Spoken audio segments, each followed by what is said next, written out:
Et coucou! On se retrouve aujourd'hui dans un nouveau vlog. Le même jour, au même moment, au même endroit que dans la fin de ma dernière vidéo. Si jamais vous ne l'avez pas vue, je vous invite à aller la voir.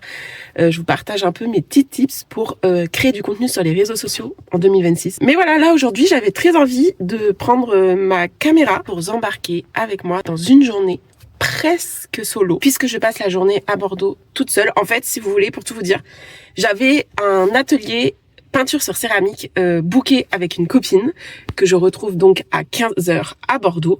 Et je me suis dit, tant qu'à faire, vu que je suis pas si souvent que ça sur Bordeaux et que j'aurai de moins en moins l'occasion puisque je vais m'éloigner de Bordeaux après avec ma maison, je me suis dit que ça serait cool d'aller en profiter et y passer la journée. Et donc au programme, j'avais très envie de faire du shopping, d'aller me poser dans un parc, profiter d'un petit temps de calme, de bien-être, de repos dans la nature parce que j'en manque cruellement en ce moment. Voilà, et après d'aller retrouver ma copine pour passer l'après-midi avec elle. Donc je vous laisse avec les images.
Je vous retrouve pour clôturer cette vidéo qui aura été plus courte que d'habitude.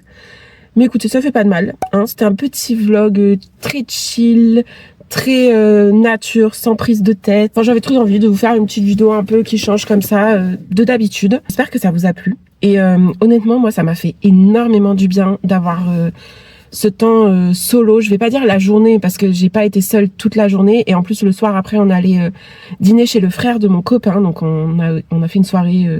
voilà, barbecue chez eux, c'était trop bien aussi. Ça m'a fait vraiment du bien cette journée. J'ai trouvé que c'était un parfait mix entre des temps solo qui me manquent cruellement en ce moment, dans cette période où je n'ai plus de chez moi. Donc forcément, je suis H24 avec des gens, que ce soit au travail, le soir. Enfin, vous me direz quand je suis chez moi aussi, puisqu'il y a mon copain, mais c'est pas pareil. Mon copain, on n'a pas les mêmes horaires. Il y a toujours des moments où je peux avoir un temps seul. Et là, je ne peux plus avoir ça.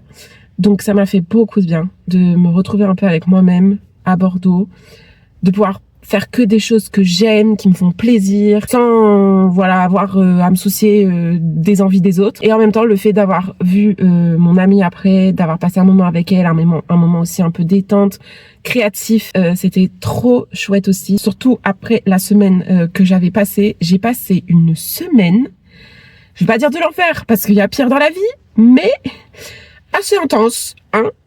Chaque jour sa peine, on va dire ça comme ça. Oui, parce que la bonne nouvelle de la semaine d'ailleurs, je vais vous partager un petit peu là, on va parler un peu argent, tiens, d'ailleurs. Donc si vous n'êtes pas à l'aise avec le sujet, pas ouvert sur le sujet, vous pouvez partir, hein, c'est bon. Merci d'être resté jusque là.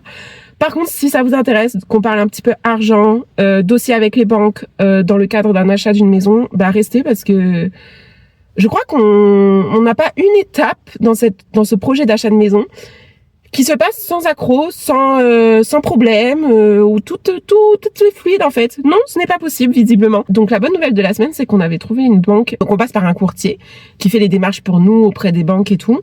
Et il nous avait fait 3 propositions d'offres auprès, enfin pas vraiment des offres, mais 6 propositions d'offres quand même de banques, en nous disant il y en a une en particulier qui je pense vous intéressera le plus. Et effectivement, quand il nous a exposé les 3 options, la troisième était finalement la plus intéressante en termes de taux, de conditions. Voilà, ça nous faisait avoir un taux vraiment bas par rapport au taux actuel du marché. Donc on était trop contents, on s'est dit bah oui, go, allez, on part avec cette banque et tout. On commence à faire toutes les démarches avec la banque, on crée notre compte en ligne, on signe des premiers papiers pour autoriser à recevoir l'offre, à autoriser plein de trucs que je ne savais même pas qu'il fallait autoriser. Bref, tout était parti sur le bon chemin pour signer, et on devait signer l'offre finale la semaine dernière, là à l'heure actuelle où je vous parle, puisque là on est lundi, on commence une nouvelle semaine, sachant que notre banquier, donc notre conseiller qui nous a été attribué, a été en arrêt pendant une semaine. Donc déjà là, avec mon copain, on s'est dit c'est pas possible. Encore une étape qui se passe pas normalement.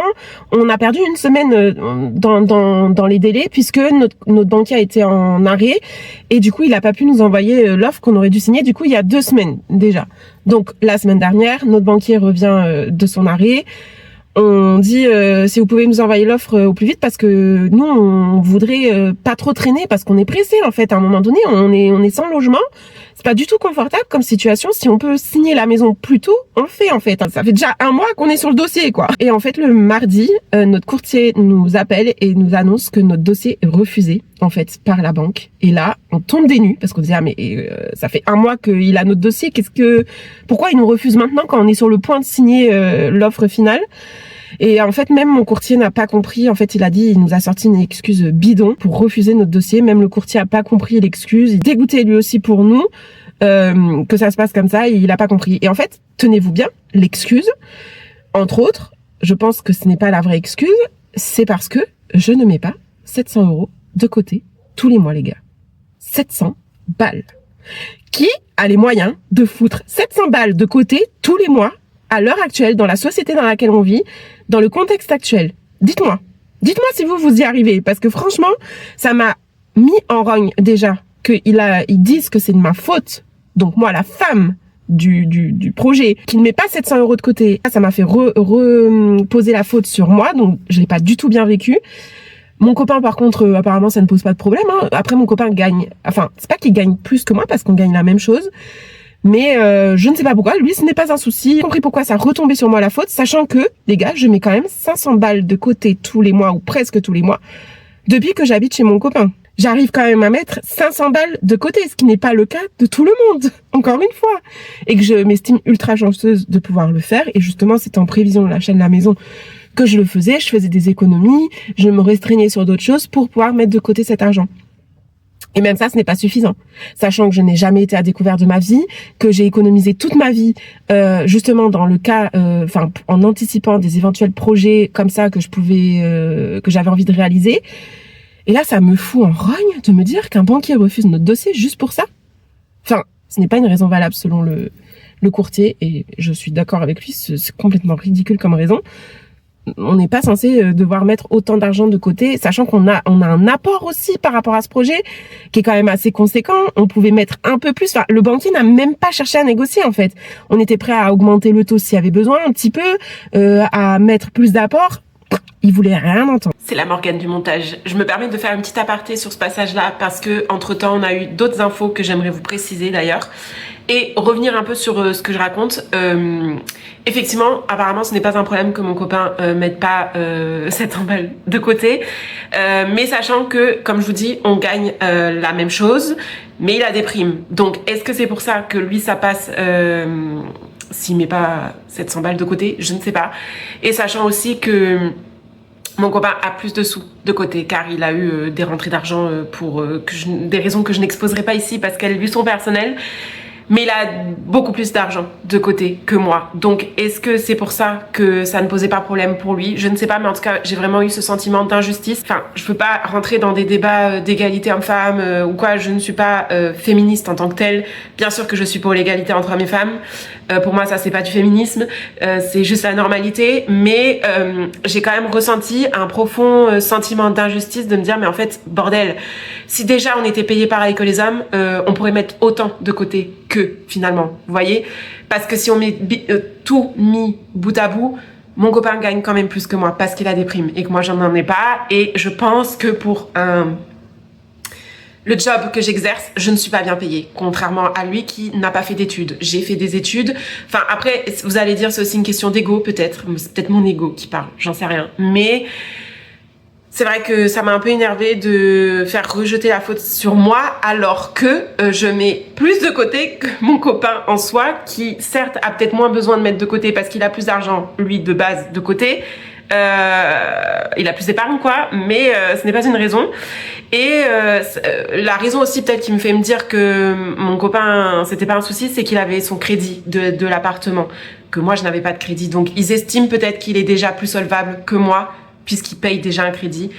J'en sais rien, mais toujours est-il que l'info que j'ai oublié de vous préciser à ce moment-là, parce que je n'en avais pas conscience, et c'est après que j'ai réalisé et que je dis mais c'est encore plus bullshit, son excuse, c'est que je mets plus de 500 € de côté, finalement plus de 700 même euros de côté, puisque je faisais un virement tous les mois à mon copain de plus de 200 balles par rapport à l'appartement pour l'aider à payer les charges de l'appartement, puisque j'habitais à l'heure où je vous parle, c'est plus le cas, mais j'habitais quand même chez lui dans son appartement, donc c'était normal pour moi de payer les charges d'électricité, d'internet, tout ça que moi je n'avais plus. Donc si on fait le calcul des 500 € que je mettais de côté d'épargne, plus les 200 € que je payais tous les mois à mon copain, mais qui n'auraient plus été d'actualité avec l'achat de la maison, je mettais plus de 700 balles de côté. Donc son excuse n'était plus valable. Donc c'est encore plus énervant de se dire que c'est ça la raison qui a fait que notre dossier a été refusé.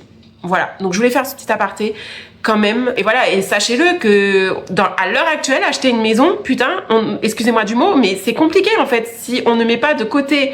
Enfin, encore une fois, on est pourtant plutôt bien lotis, je trouve, avec mon copain. On a quand même, on gagne quand même suffisamment d'argent pour être confortable chaque mois, pour pouvoir mettre de côté, pour pouvoir se permettre d'acheter une maison, ce qui n'est absolument pas le cas de tout le monde. Donc je trouve ça affolant de me dire que nous, qui sommes quand même dans des situations confortables, on galère à acheter, alors qu'il y a plein d'autres gens qui ne peuvent pas, en fait, finalement. Donc, ça me fait mal au cœur pour toutes ces personnes-là aussi qui aimeraient bien acheter et qui ne peuvent pas.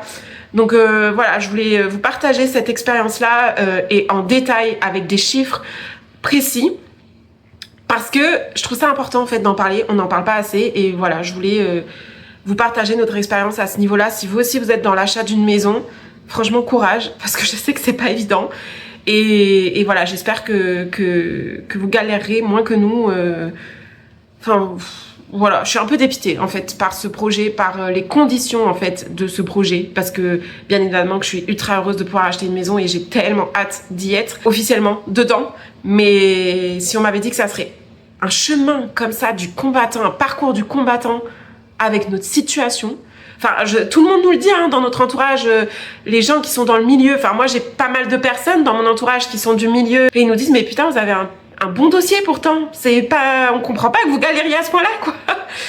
Donc voilà, courage et force à tous ceux qui achètent une maison, on est ensemble. Et ça va le faire. Et d'ailleurs, je veux pas du tout que vous pensiez que je me plains dans cette vidéo. C'est vraiment, certes, je me plains, hein. Oui, on va pas se mentir, je râle. Mais je râle, encore une fois, du contexte, des conditions et pas, encore une fois, aussi de ma situation générale de vie. Encore une fois, je me répète, mais parce que je veux que le message passe. Je m'estime très chanceuse de pouvoir accéder à ça et à ce projet-là.